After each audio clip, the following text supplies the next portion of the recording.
Bulk Doug factory ఏర్పాటును నిరసిస్తూ మత్స్యకారులు చేపట్టిన నిరసన దీక్షకు హోంశాఖ మంత్రి వంగలపూడి అనిత సానుకూలంగా స్పందించారు. అసెంబ్లీ సమావేశాలు ముగిసిన వెంటనే గ్రామస్తులను కలుస్తానని, ఇబ్బందులను, డిమాండ్లను ప్రభుత్వానికి విన్నవిస్తానని ప్రకటిస్తూ వీడియోను విడుదల చేశారు.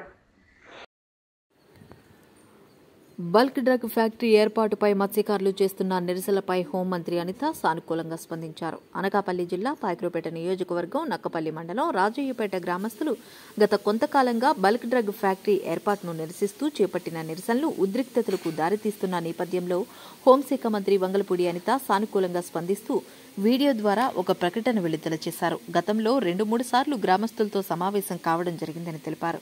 అసెంబ్లీ సమావేశాలు జరుగుతున్నందున గ్రామస్తులను కలవలేకపోతున్నానని, సమావేశాలు ముగియగానే వచ్చి కలుస్తానని హామీ ఇచ్చారు. గ్రామస్తుల సమస్యలను, డిమాండ్లను ప్రభుత్వం దృష్టికి తీసుకువెళ్తానని తెలిపారు. అందరికీ నమస్కారం. రాజయ్యపేట గ్రామస్తులందరికీ కూడా పేరు పేరున నేను నమస్కారాలు తెలియజేసుకుంటున్నా.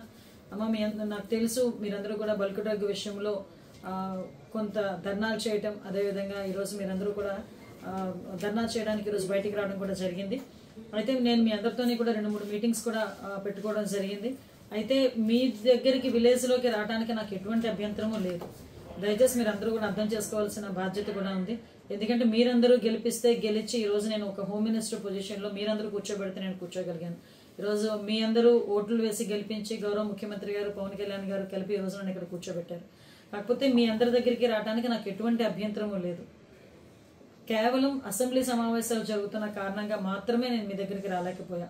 కంపల్సరీగా అసెంబ్లీ సమావేశాలు అయిపోయిన వెంటనే నేనే విలేజ్లోకి వస్తాను, మీ అందరితోనే కూడా మాట్లాడతాను, మీ అందరూ సాధక బాధలు కూడా వింటాను. మనం అందరం కూడా ఒక కమిటీ కింద ఏర్పడి మీ తాలూకా డిమాండ్స్ ఏదైతే ఉన్నాయో ఆ డిమాండ్స్ అన్ని కూడా ప్రభుత్వం దృష్టికి తీసుకొద్దాం.